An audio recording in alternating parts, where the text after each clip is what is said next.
Welcome to China Tech Talk, a weekly discussion of technology and startups here in China. I am John Artman. And I'm Matthew Brennan. This week, we're very excited to have on the show Steve Hoffman. He is the captain and founder of Founders Space, one of the top startup accelerators in the world, with over 50 partners in 22 countries. Steve has trained hundreds of startup founders and corporate executives in innovation, and more recently has had a whirlwind tour of China, promoting his most recent book, Make Elephants Fly. Steve, thank you so much for joining us. Thank you for having me. So I guess one of the first questions that I want to ask Steve is why Captain? Where did that come from? It's my gamer handle. So I chose my gamer handle as my name, and also it means captain of the team. We're a team at Founderspace. So Steve, tell us a little bit more about, who you are and what you've been doing. So what I've been doing lately is business in China. I have been expanding my company, Founderspace, all across China. So by and far, China is the largest market we're in. So we started in Silicon Valley. We're very well known here. Now we're expanding to many cities in China. We originally launched last year in Shanghai. We'll be opening up Founderspace this year in Beijing, Chengdu, Wuhan, for sure. We already signed deals, and probably in Shenzhen, Hangzhou, and other cities. Very exciting. I am also the author of the book, Making Elephants Fly, The Process of Radical Innovation, which is being published by Zhongxin.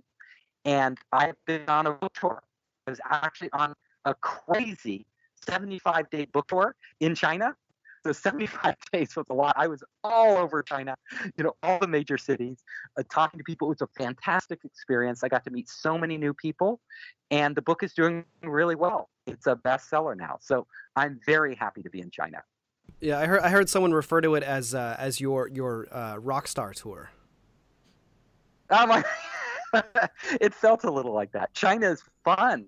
It's fun for us business people because in China, everybody aspires to be into business. Everybody looks up to the innovators, the entrepreneurs, the people writing about business. Where we would just be considered kind of boring business people. China, we're more like rock stars if we do well. Like cultural icons. It's different than other parts of the world. So I guess the first question for a lot, we're a China-focused podcast, right? China Tech Talk. Why China? Why are you spending so much time in China, Steve? Well, like many of you who are from America or Europe, it sucked me in. It wasn't a planned strategy. So we had been operating out of Silicon Valley, working with countries all over the world, all across Europe and all across Asia. We have partners in 22 countries now. But China seems to be consuming most of my time because there are so many opportunities and so much is happening in China. It's just so exciting to be there that I continually go back. Right. At what point was there a point, like an aha moment, where you just said, we're going to do China? Because it seems to be something you need to put a significant amount of resources and time in to make China work. It's a little bit more difficult than other places, shall we say. So was there a point where you just said, let's do this? Yes, it hit me. So about 2 years ago, I took my first visit to China. I'd never been to China before. I knew a lot of Chinese entrepreneurs and venture capitalists here in Silicon Valley. At that point, it was just at the point where things were starting to take off in a big way with the government and everybody else. And I saw the opportunity, but we didn't jump on it. It took another year before things really started going. So I took a few trips, and then about a year ago, that's when we hit what we call the inflection point, where things just started to take off, and I started to spend a lot of time in China. Innovation, like here in China, how would you describe innovation? How is Chinese innovation different from you're in the valley right now? So China has some very strong innovation going on, but there are also areas where it can use a lot of improvement. So of course, we see a lot of copycats in China because copying is a great business model. And if you can copy an idea and bring it into China and be the first to execute in the right way, so that's, a tried and true method. In terms of innovation, I see a lot of innovation happening. Some of the young startups are really pushing the envelope on what they can do. Still, too many startups in China look at what everybody else is doing and try to do the same thing, but a little different. And that's not really innovating. They aren't really creating something new. One company in the big company side that has been just amazing at innovation, and I think is leading the way, is Tencent with WeChat, because the WeChat ecosystem is hugely innovative. It's ahead of the rest of the world. It's way ahead of Facebook. It's way ahead of Snapchat. There's just so much more you can do with WeChat than any of those other platforms. And I see them trying things that have never been tried before. And I see Facebook and Instagram and Snapchat and all of these other ones looking to WeChat and copying what they're doing. Yeah, it's a really kind of interesting reversal of what we've seen over the past couple of years, in particular with powerhouses like Alibaba and Tencent. But I want to go back for a second to something that you just said about all of these companies where they're doing something that's only like they're creating products that are slightly different. And perhaps in some senses that's not really innovation. But I'm curious. I mean, isn't that kind of what also happens in the Valley as well, where you have all of these startups, like they're doing something kind of similar, but then their USP is just something just slightly different from everyone else? So everywhere in the world, people copy. Because that's how we learn. That's how we try new things. We look at what works. We say, oh, I could make this better. I could do better. So we take that idea and we run with it and we add to it. Now, the big difference between a lot of entrepreneurs in China and Silicon Valley. So in Silicon Valley, there's still a lot of people who just copy. And they make it incrementally better or a little different. And then they almost always fail. Because if anything is just a little different, you've already failed. It's nobody's going to switch to something that's a little better or a little different. It has to be radically better or very different, a whole nother value to the user to get people to try a new app or a new product or service. The entrepreneurs I see who really innovate, they go a different direction than everybody else. Now in China, because of the history of China, because of how people think and because of how people are educated, most people feel most comfortable doing what everybody else is doing. They see a path to making money and they go down that path, the one that everybody else is going down. It's very hard to innovate when you're doing that. The chance of you innovating is much lower. The people who really make the big breakthroughs, the real innovations that we all talk about that really count, they usually go off in a different direction because they're really interested in something. They're really passionate about it. And they want to figure out deeply how this works and understand it. And through that understanding and many experimentations, they come across an idea or a mechanism that they can change that really radically alters the process or creates a new value for customers that they aren't getting somewhere else. I always encourage any entrepreneurs anywhere to not go down the same path you see other people going. If you can, this is the rule for entrepreneurs. If you can see the money, if you're pretty sure you'll make money doing it, then don't do it because everybody can see the same thing and everybody is going after that. And it probably means you're just going to end up with everybody else fighting over nothing. You are unsure. The idea is so new and so crazy or so different that you're unsure what you're doing and you're just kind of fumbling around in the dark. That is a good sign that you eventually will figure out something that other people haven't. And that would be an innovation. That's very different from how Chinese do it. In my experience. Yes. Yeah. They don't want to fumble around in the dark doing something they don't know will turn out well. Yeah, I was about to make the same exact observation where what you have is in China people are doing that first kind of model that you were talking about, where the business model is very, very obvious. It's very clear that you can make a lot of money, and then everyone just kind of rushes into it. Matt and I, we've talked a lot about bike sharing on the show so far, and I would say that that's definitely an area where you're seeing just stupid amounts of money going into this huge black hole. I agree. So I am not a huge fan of Mobike or Ofo or any of those. I think they're all eating each other up right now with dumping bikes on the street. And it's, and there's so much competition and there's such a low barrier to entry to get into that market. Literally, all you need is a lot of capital, and you buy some bikes and dump them on the street. And then you're equally competitive to everybody else. So that's really tough. Sure, but isn't the market so big in China that even if you have a tiny percent of that market, it's still very interesting? I take a different point of view.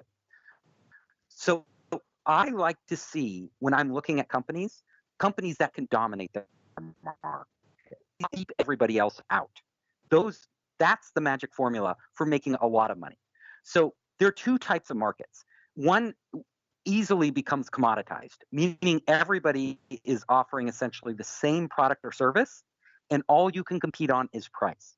And when all you can compete on is price, it gets brutal. The profit margins go away. It's very hard at a certain point to build a big business. So either there has to be massive consolidation in that market, meaning a lot of the competitors will go out of business, or one competitor just buys them out, or they merge, before money will be made. The best markets, by and far, are the markets where you can get in early. And because you get in early, you can capture customers and create value that nobody else can. And by the time competitors want to enter that market, it's too late. They cannot compete with you. I can give you several examples of companies that do this very well. Number one is WeChat. We all know, you're not going to switch away from WeChat, because once they grabbed all your friends, it's very hard to move all your friends to a new service. So they have a huge barrier to entry. Other great types of businesses, especially for venture capital, are marketplaces. So any marketplace where you can match buyers and sellers is really powerful. Alibaba knows this. JD.com knows this. Airbnb knows this. Even Uber and Didi are marketplaces. They're matching drivers and passengers. The problem with companies like Mobike is that they are one-sided marketplaces. They aren't two-sided marketplaces. And as a one-sided marketplace, you basically, you're not matching people. You're not creating a network effect where the more customers, the more buyers and sellers you get in there, the more defensible you are.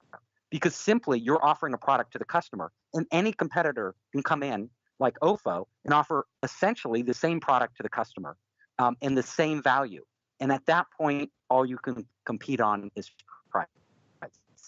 And then it's a bloody war once you start competing on price. But in terms of innovation, I'm just curious. I mean, so besides WeChat, are there any other companies or spaces where you see there's room to create something disruptive or radically different? There are lots of opportunities in China to innovate. I mean, China has a huge consumption market, 1.3 billion people. Many of them now accelerating into the middle class, so they have money to spend. It's an enormous opportunity for Chinese startups to innovate in e-commerce, to innovate in social networks, to innovate in everything to do with consumption. I think China can easily be a leader there. So the question is, what do I see? So I see some young startups actually pushing the envelope, trying new things that other startups aren't, and innovating in that area. And I think we'll see a lot more of that, especially as new technologies continue to be introduced. So new technologies in terms of AI. So literally every service out there every consumer-based service, every business-to-business service, enterprise is going to change as AI becomes more sophisticated. And China has a lot of great AI engineers that can actually create value and rethink how these services operate and what they can do when they're really smart, not just the current generation. Besides WeChat, what other companies specifically do you see that are innovating quite well? I'm working with a number of companies that I really like what they're doing. So one of them is called Hiibook, Hiibook. And what they have done is they have looked at email. So all of us who deal with overseas, not just in China, have to use email to communicate. It's the universal communication platform. WeChat is great in China, but honestly, if you're not dealing with Chinese, you're not going to use it for everything. But people, especially in China, but also around the world, find email clunky. Once they start using an instant messenger, email seems it's too formal. It takes too long to communicate. So you want to go back to your instant messenger, but you're stuck on email. So what they've done, what Hiibook has done, is working on transforming email, the interface for email and the flow for email, into that of an instant messenger. So it's instant messaging, but across email. And that's their app, and it's very compelling. Another startup I'm working with is called SpaceMax, and they are really pushing the envelope of what you can do in VR. So in normal VR, it's not really location-based. You put on the VR, and you're just in this other world connecting with other people or software. But what they do is they allow people within the same space, like you could imagine a shopping mall or a theme park. You could be in the same space. And when you on the VR unit, everybody else who has a VR unit is the same distance away from you they are in real life, but in the virtual world. So as you interact with them, you're interacting with them in a virtual world, but within the same proximity and geography as you are in the real world. So you can imagine different applications for this: training applications, gaming applications, there's many different possibilities you can take their core technology for and apply it to. And they are the first ones I've seen doing that. Okay, so you just mentioned VR.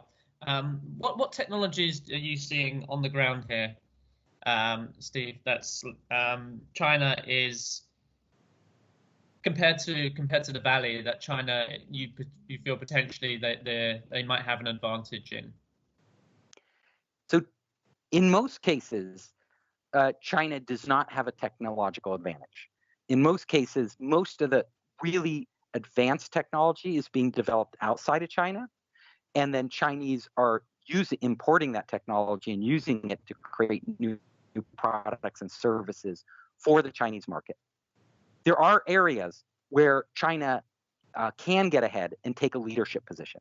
So one of them is clean energy, especially since in the United States, Trump is a non-believer in climate change and has dramatically cut back what the U.S. is willing to do in terms of clean energy development and supporting environmental regulations, everything across the board, R&D. So I think in China, there is an opportunity, because the government is funding it, for China to take a lead in that type of technology, which will be really interesting and be a huge market worldwide. So I'm very positive in that direction. I also see China able to take a lead in innovating, like I said, across commerce. There's a lot of opportunities because of China's huge market to become a leader in commerce, especially when it gets into mobile social commerce. China is already leading the way. Mm-hmm. The other areas, big data. There's a lot of data out there that in China that can be used in very novel ways, and that combined with artificial intelligence. See a huge area. The next area is medical. So there's a lot of money going into medical right now, and in particular, the CRISPR technology that allows for gene editing, China has taken the lead. They were the first ones out of uh, Sichuan University in Chengdu. They were the first ones to apply this new gene editing technology to try to help somebody who had cancer. So that was the first human trial ever done in the world. And they are pushing the limits on that. And I think we're going to see a lot of other areas, especially in genetics and biotech, that over the coming 5 to 10 years, China is going to be pushing very hard the envelope in that direction. In my mind, there's no reason that China can't be an innovation and technological leader. It's just historically, China has been playing catch up. They're catching up to the rest of the world. They had enough to do to pull people out of poverty and get all the basic businesses and industries up and running over the past 30 years. And now they're kind of moving up the ladder, the value ladder, so that we will see in China definitely over 5 to 10 years, China taking a lead in many sectors in innovation, just because the size of the market and the amount of money that the government is willing to put into it. And that is one of the reasons myself and Founders Space are so bullish on China. That's why we feel it's so important for us to be in China. Yeah, I think that's a really good point as well, and kind of it plays off of something that you mentioned before about consumption in China, and so consumption-led innovation in a sense doesn't require technical innovation, but if you look at mobile payments, if you look at fintech, it's pretty clear that China, at least on the consumption side, and more on the technical side, is becoming much more powerful. But then you look at innovations and progress in particular in artificial intelligence. And it really does seem that artificial intelligence at least is going to be kind of the area where, in terms of technical capability, the playing field is going to be leveled in a certain sense, because what AI requires is massive pools of data, and that these huge Chinese companies, they certainly do have a lot of that. Yes, I see China potentially becoming a leader in AI. I know a lot of the ventures in China are really bullish on the sector and putting a ton of money into it. I was speaking with Li Kai-fu, and he's putting a lot of money into AI and big data startups on this premise that China can be the leader and they can build out a platform. He's actually working on building on his own platform for big data. So I think we're going to see a huge push in this area, and out of that will come some groundbreaking startups. With the medtech stuff, Steve, you were mentioning, it just brought into my mind how in China, because I also read about that in Chengdu, what they were doing there. Perhaps what do you feel about government regulation here? Because I think some people would look at that and say, oh, well, China has unfair advantage there because this stuff isn't regulated like it is in the States. Yeah, especially when we get to genetics and what we can do with gene editing and experiments on humans, the Chinese government is much more open to allowing that to happen. In the West, in Western countries, we're trying to be very careful about that. There's a lot of pushback. Are you going to genetically alter human beings? Is that moral? Is it ethical? There are many religious groups who are completely opposed to it. There's many other people, academics and others in politics, who are opposed to it on all sorts of grounds, that it could get out of control, that it's unethical, all these different things. So there are a lot more regulations that we have to contend with in the West when doing those type of experiments. In China, those restrictions, both moral and governmental, are lower. So it's much easier for companies in China to push the boundaries, and that's why I mentioned that. That's why I think China, especially when it comes to technologies that really use gene editing, CRISPR, in new ways, especially to alter human beings.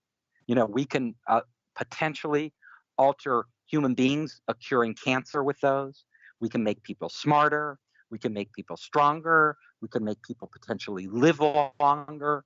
All of these things, where are those experiments going to happen? And if they happen first in China, then China will be by default the leader. Yeah, that's a really really great point, and it actually kind of really dovetails into a book that I've been reading recently. It's called Homo Deus by Yuval Noah Harari, the author of *Sapiens*. Highly recommend it if you have not yet read it. I'm about 75% of the way through, but it's actually really interesting because one of the things that he says is that you look at a lot of these, what he calls them techno religions, and so belief systems based upon technology. And so it's not necessarily in the same sense of actual religions that we're used to, but in terms of believing in something that isn't physically real is what he calls a religion. And so when looking at a lot of these innovations and new technologies that are coming out, he is predicting that we're gonna see this ascendancy of what he calls techno religions, and that much of the techno religions themselves are going to be created in Silicon Valley, inside of tech companies that are making a lot of these really serious technical innovations and really kind of changing the way that technology works and what we can do with the human body. But that the techno religions themselves will really kind of, put roots down here in China, in part because there is this what he calls an ideological vacuum, in part because of recent modern history. There really isn't this overarching belief system in China, very very different from the States and many Western countries, and so kind of what you're saying about how there isn't as much moral compunction in China against genetic testing, against genetic editing. And I think that, what you just said about that, like I said, just almost 100% agrees with what Harari said as well, that these techno religions really are going to take root here in China. I find that fascinating. If we look now at, Silicon Valley, for example, these techno religions like Synchronicity with Ray Kurzweil and Synchronicity University, it's basically a religion. It's his belief system that, there will come a point where human beings can transfer their intelligence into the net or into robots or into artificial brains that where we can live on indefinitely by doing that and still call ourselves human, even though we won't be. There are a number of other techno religions out there, the whole transhumanist movement. Yeah, exactly. And all its different flavors and variations that are springing up. It's very alluring, very fascinating. Some of it does require a leap of faith because honestly, even if you're as smart as Ray Kurzweil or anybody else, you don't know. We don't know what it means. We don't know if, artificial intelligence can become as smart as human beings. We don't know what consciousness is like in a robot, and we will never know. We will never know. We can only speculate. So there's always going to be a leap of faith when we draw a conclusion about that. We also can only speculate what it would be like to transfer our consciousness to something else, to a machine. Now, if we died and transferred our consciousness to the machine, would it be us? Would we still be living on? Or would it simply be a facsimile of us, which loses some essential part of the self, the I? I think, therefore I am. What is that I? None of us really know what that I is. We feel we know what the I is, but how can we know if that I is actually replicated in that machine that contains all our memories and intelligence and experiences? Even if it has all of that, does it have the I? Is it the same person? So because those are such big questions, and because they are fundamentally unanswerable, even if the machine appeared exactly like us to everybody else, it would be me to somebody else, my replicant, but would it be me to me? Especially if I'm still alive, it wouldn't be, because I'd be a separate being with different experiences. And all of those things are fertile ground for what you would call techno religions, or whatever you want to brand it as. Very fertile ground for us to for us to develop new belief systems around, because they're going to dramatically impact humanity as we move forward. My initial point was about regulation, I believe, and the example of genetics is a really good one. We can also look at it, I think, from aspects of fintech. A lot of people have made the point that WeChat and Alipay are only able to do what they've been doing simply because the market has been, certainly early on, very hands-off in terms of regulation. Bike sharing is another example. We've been talking about this a lot. So, the government in the early days has been very hands-off, and compare that to more developed markets globally, I think it gives the local startups a massive advantage, right? It's very interesting in China, because China, in one way, is one of the most regulated societies in the world. Right. The government is into everything and wants to control everything. But because the government of China now feels that it's so essential to create a startup ecosystem and to have its startups thrive, prosper, and eventually lead the world, that they are actually purposely backing away and becoming less regulatory in areas where they see startups pushing the limits. So that is a conscious decision at the highest levels of government, which propagates down, to remove as many barriers to these startups succeeding and actually innovating as possible. And like you said, that can give China a distinct advantage. And we're going to have to see how the other countries in the world respond. So are we going to become more flexible in the United States and in Europe, in other Asian countries, in order to compete? And what does that mean for society?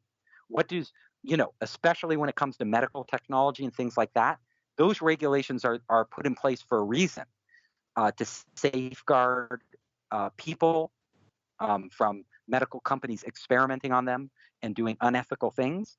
So it will be a push and pull, and we'll have to see how that develops. But right now, it's very exciting time in China because the government is so supportive of startups. It is interesting though, because if you look at fintech, at least, one of the reasons that fintech is doing so well, especially when you look at like peer-to-peer lending, is because the government is very supportive of it, and they've created a regulatory environment where it's actually very easy to know that someone is who they say they are, thus decreasing the risk of fraud. Yes, we've already seen some big cases of fraud in China where people have lost a lot of money, and we'll probably see many more. But the government has been proactive about trying to reduce the amount of fraud by regulating in the right way. So I think the Chinese government is pretty smart. They definitely don't want people to get ripped off. They definitely don't want bad things to happen in society, in society in general. So they are trying their best to try new things, many of them quite risky in all different areas, but still keep a handle on it when they get out of control. And I think that's something every government in the world needs to do. All of us, if we're going to have strong startup ecosystems, being very careful about our regulations, but also being flexible are two important things. And they aren't mutually exclusive. You can be very careful and still allow for flexibility while keeping a close eye on it and responding quickly if it gets out of control. Nobody wants to be blamed when something goes wrong. But at the same time, you're going to have to take risks with startups, because startups are really trying things that haven't been tried before, and you can't really predict how they're going to turn out. And if you just shut them down when they're at the beginning due to over-regulating them or being too cautious, you kill the chance of innovation. You kill the chance of your startups leading the world. But at the same time, you can't be too lax, because then you could create huge problems in society, and many people could be hurt. Yeah, I see a lot of this when I go outside China. I deal with WeChat stuff mostly. So for WeChat Pay, for example, the dynamic is very different when you go outside China. The first question's regulation, safety, and sometimes the whole idea is you can see it's just dead in the water. Yes. And It could be, obviously, if you're 10 cents looking at this, it could be very frustrating. I'm sure Alibaba feels the same, and financial. That they have these great opportunities, huge markets out there, and it's just that the opportunities immediately killed by regulation. It's just not even possible to move into that market. Let's face it, there are a lot of dinosaurs out there in the banking and financial industry that are only being kept alive through regulation. If those regulations went away, they would be way outcompeted by these young startups who would be launching mobile banks and blockchain banks with blockchain as their foundation, and they could cut prices and offer services much cheaper, much faster, much better. So I think the Western countries really need to think hard about giving startups more latitude to experiment in the financial sector, in the banking sectors, and not let the big banks, the entrenched players, pressure them to keep the regulations as they are currently. So Steve, you just talked about how there's all these dinosaurs, and that if there weren't that many regulations out there, that there would be startups disrupting their businesses left and right.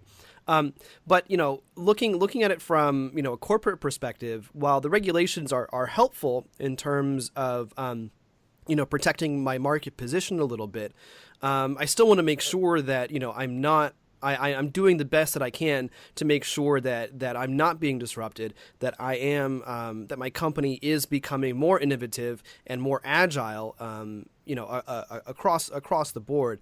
But this is a very difficult thing to do. And your recent book, Making Elephants Fly, is about that as well. It's about corporate innovation. It's about how do you create an atmosphere where people are encouraged to innovate. So I'm just wondering if you could talk a little bit about that and tell us more about your book. So my book, Making Elephants Fly, The Process of Radical Innovation, really goes deep on how you think about innovation, how you create breakthrough innovation. So what I did was I actually went out to a lot of startups. I've been working with startups for the past 5 years. I was in startups before that. They were my own startups. But over the past 5 years, I've worked with hundreds of startups very deeply on their business models, on their go-to-market strategy, on how they raise capital, and on how they innovate in design and in products. And looking at how the startups solve these hard problems. And then what I did in the book is I show people exactly what startups do when they are successfully innovating, the processes they go through, the methodologies they use. And I also show how those processes and methodologies could apply to a more traditional business, to either a family-owned business or a large corporation, a multinational corporation, and what you would need to do within that context to actually get your teams innovating. We want people to buy your book, so don't tell us everything. But can you give us an idea of kind of what are some of the bigger things? And also I'm kind of curious about some of the challenges in terms of implementing some of your advice.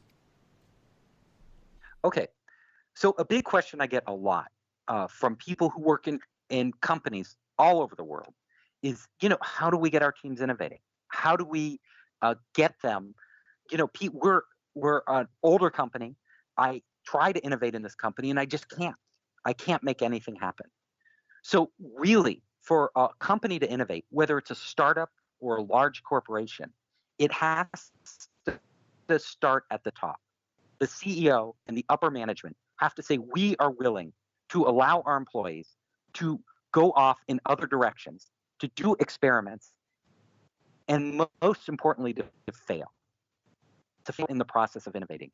And we are going to understand how that process works and how to gain knowledge and learnings from these different experiments our teams are doing, and then try again and again and again. Because when you're innovating, so most corporations like certainty. Most companies want certainty. They want to plan ahead. They want to know what's happening. If they spend money, they want to be sure it will add to their bottom line. They want to be sure it will have an impact. But when you're innovating, you aren't sure about anything. And that's the hard part. That's the scary part. So it's scary for upper management to allocate resources towards it. It's scary for upper management because it will disrupt things that are already flowing smoothly in the company and take away potentially from the focus. It's also scary for the managers and the people on the ground floor who are doing the innovating, because if they fail, if it doesn't work out, which happens 9 out of 10 times or more, when it doesn't work out, they're afraid of getting blamed.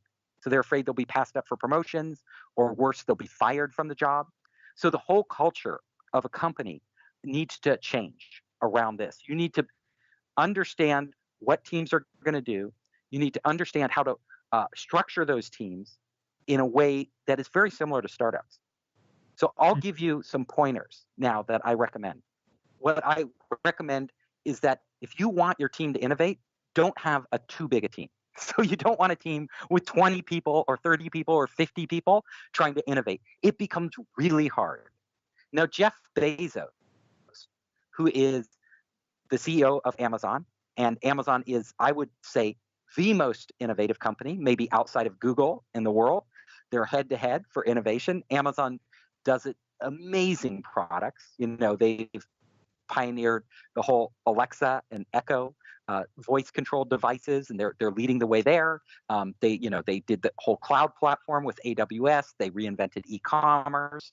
Amazon just keeps going. They are an amazingly innovative company. And Jeff Bezos has a rule. And his rule is, if you want people in your company to innovate, you got to follow the 2 pizza rule. And the 2 pizza rule says, if you can't feed your team on just 2 pizzas, the team is too big. So you can imagine how big, 2 pizzas isn't that much food, especially if you're me and I can eat a whole pizza. Pizza crazy. So it could only be me and a couple other people maybe. But seriously, you want a team, 10 people or less ideally, maybe 15 people if they're very light eaters. They're all very small. But the idea is these smaller teams move faster, they innovate more, and the reason they do it is because they communicate better. The hierarchy breaks down.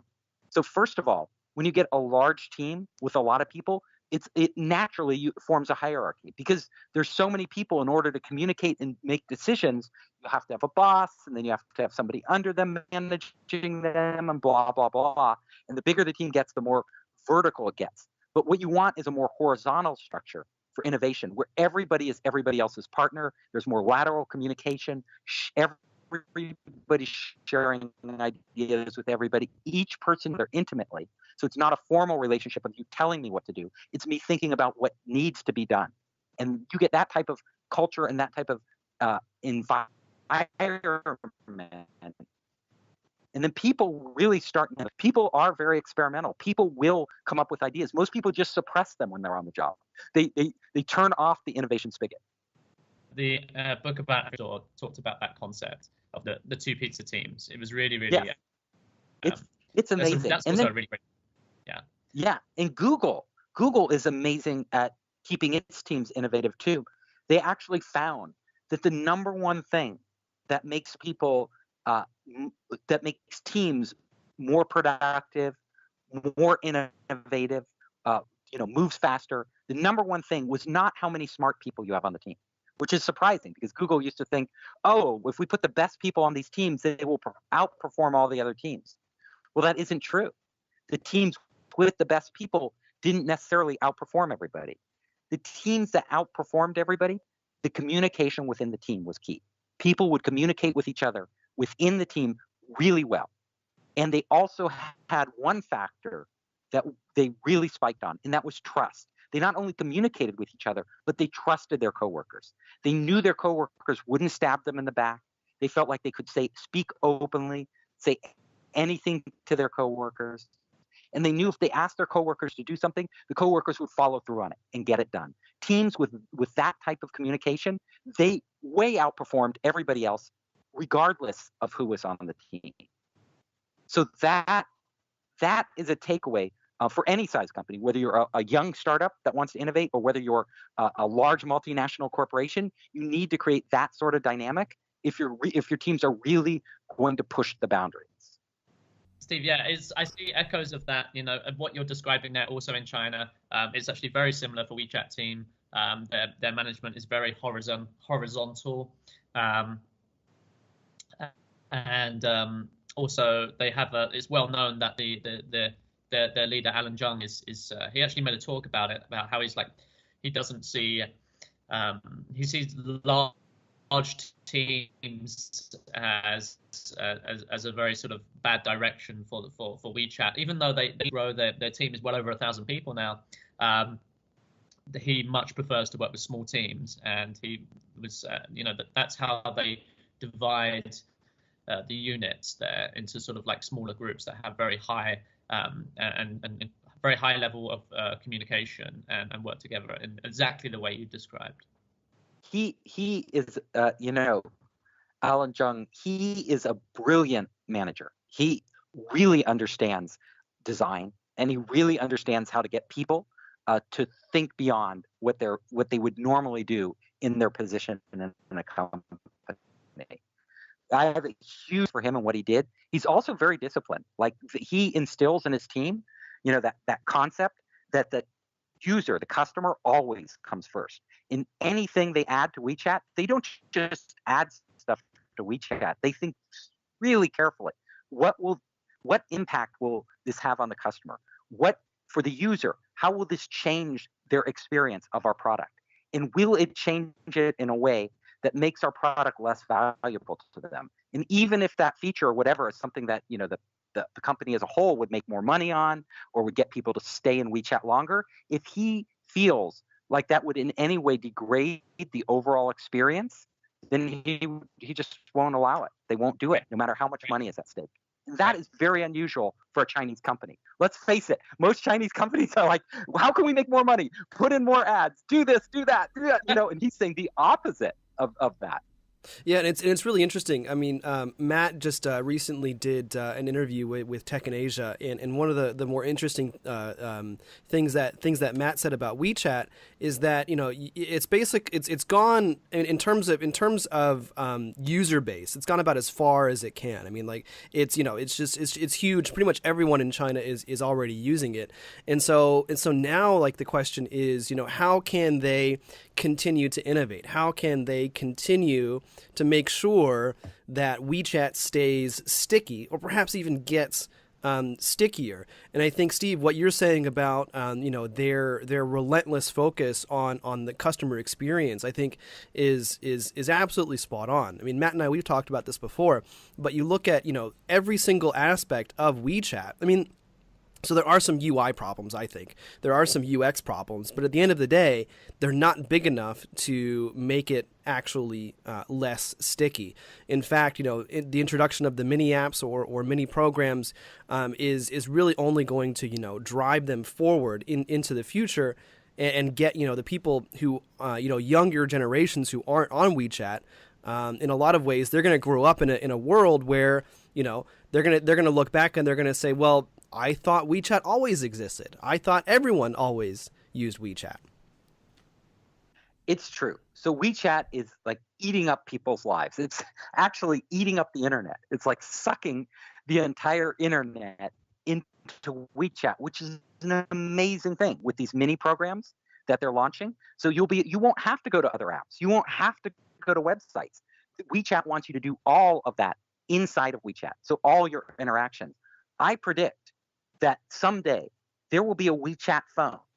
So a phone with one app on it, WeChat. You don't need any other apps because you can do everything in WeChat. And Tencent will manufacture this phone, and people will be fine with it because right now they're spending so much time in WeChat and they're only going to be smart.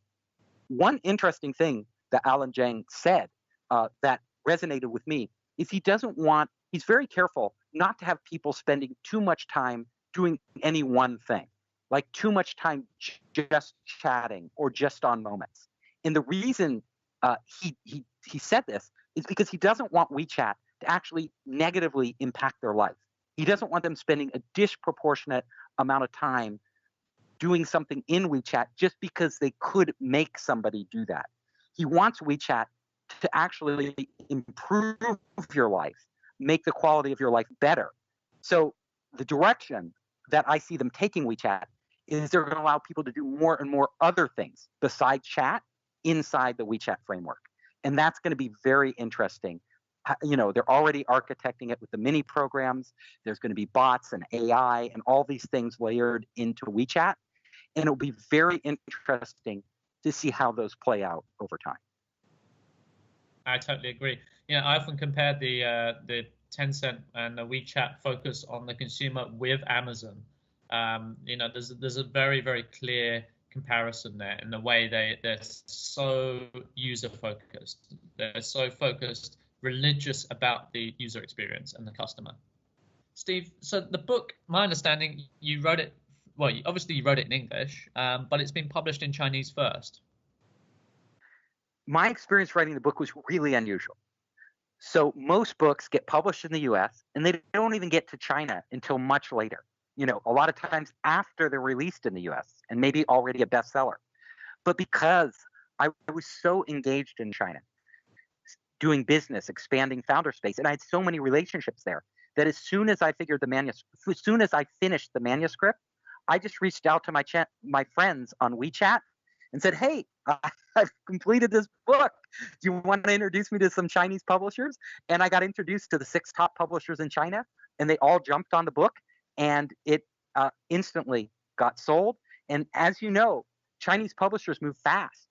So Right. They just ran with it. Even with the translation, which takes time, they are coming out 6 months ahead of my US publisher. So my US publisher is a major publisher. It's one of the top 5. It's Hachette. But all the major US publishers, they take about a year from the time you finish something to get it out into the market. Oh, So really? they are coming out. Yes, it's a full year. I couldn't believe it. I was like, I want to release this book next month. Come on, let's just get it out there, print it. And they're like, it's in English. Come on, the Chinese are ahead of you. And that, for me, that summarized quite nicely of how things work differently in China. Yes, in China, it's all about let's get this to market as fast as possible. So my publisher, Zhongxin, in China has been incredible. They've been so proactive, they've done so much to promote the book and to communicate with me, on the cover design, every single thing. They've really bent over backwards. Not saying my U.S. publisher hasn't, but it's just been a much better experience than I ever imagined possible. So I'm very happy that it came out in China. And the irony is that because it came out in China, as I was kind of finalizing the book to get it out there, I put a lot of stuff in it just for the Chinese market. That when my U.S. publisher read it later, they were like, no, you can't have this. You can't have this. They started pulling out all the specific things to China. So I've noticed a lot of the reviewers in China are saying, wow, Making Elephants Fly is really written for Chinese entrepreneurs. And in a way, they're right. It really was. I had to rewrite it for the U.S. entrepreneur. Someone will have to retranslate it back into English to get the Yes! the Chinese English version, right? Yeah, that would be very funny. I'm sure Yes. there's a lot of frustrated authors out there in the world who must be looking at the Chinese market, and perhaps there could be more people doing it this way in the future, right? Well, China is such a big market, so huge right now, especially in our area with startups and technology, that it's a great market to launch a book in. I mean, it's fantastic. At the same time, it's still very competitive. All over the world, to get a major publisher, it's not easy. It's like I had to slave over that book to get it. But I'm a big believer that you have to do something of very high quality. If it's not high enough quality, you will not do it at all. So instead of just writing it quickly, I put a lot of time into it. And I think in any market, it's going to have to do that. Whether it's a book, whether it's an app, whether it's any other product out there that you're going to want consumers to respond to, you're just going to have to go all the way, make it the best possible. Well, that's about all the time we have for this episode of China Tech Talk. Don't forget, if you enjoyed this episode, we would really appreciate it if you shared it on social media, and even better, if you could leave us an iTunes review. We understand it's actually not as easy as we had thought to leave that review, but we will have a short tutorial on how to do that in the show notes. And so if you could just take 5 minutes to give us that review, we would really really appreciate it. But before we go, I just want to say to Steve, once again, thank you so much for joining us and taking the time out to talk a little bit about yourself and what you see happening here in China. Thank you for having me. It's been great.